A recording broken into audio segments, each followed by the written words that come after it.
Hello everybody, in today's video I'm going to be talking about Shiva and how Shiva is God. Now there's many different ways to see this because in India and in Hinduism, Sanatana Dharma, there are three different paths, right? People can see Shiva as being God, they're called Shivites. You can see Vishnu as being God, that's Vaishnavism. And then there is the path of Shakti, or the Divine Mother, where they're seeing her as God.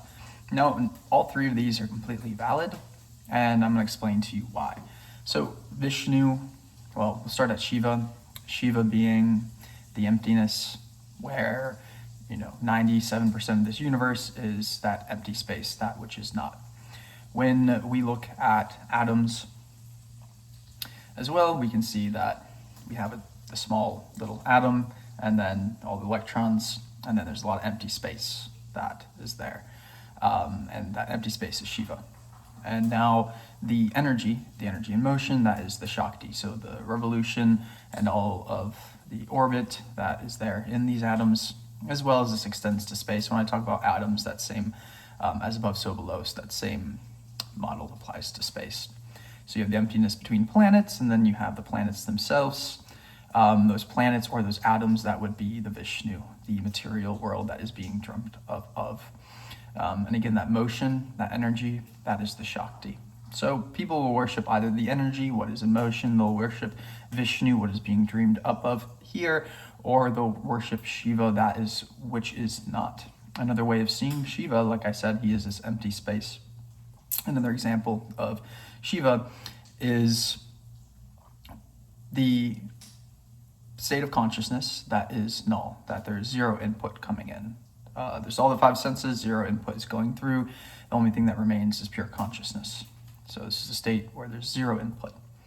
And so now to explain, and I have explained this in previous videos, but what caused me to have this awakening was there was a girl that didn't reciprocate the same feelings for me. It broke my heart, but once I was left with what I felt like was nothing, which was Shiva, that's when everything else then came in. I was filled with new desire and new life.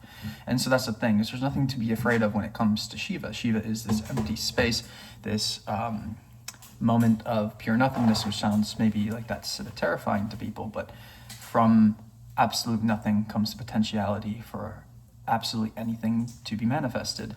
And so in the way this works with Shiva, when you go into that state, that null state, you're connecting directly back with Source, with God.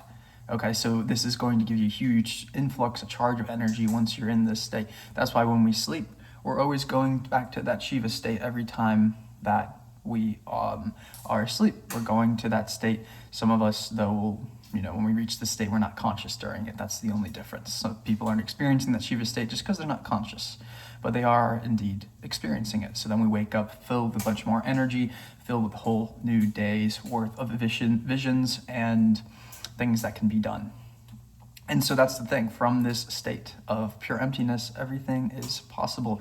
So at the end of the day, when it comes down to Shiva, his son is Ganesha. Ganesha is the first deity that appears. So at the end of the day, when you're stuck in this pure nothingness, right, in this void, you can imagine Ganesha. Ganesha will be there for you, because this empty state, yes, it's 0 hertz, but from this empty state, anything can be manifested. So that's why Ganesha, Shiva's son, is the first one that is always worshipped, the first one that always comes to you on the path.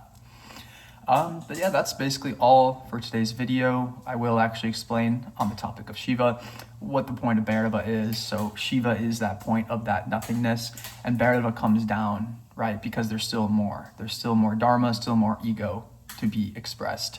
That's why Bhairava is Bhairava and Bhairava is not Shiva, because Bhairava enters that Shiva state and says, wait, I'm not done yet. There's still more for me to do. So that's the point of getting to that Shiva state, realizing you have more desires, coming back down to fulfill those desires. And that is all for today's video. Without further ado, Jai Mahakal.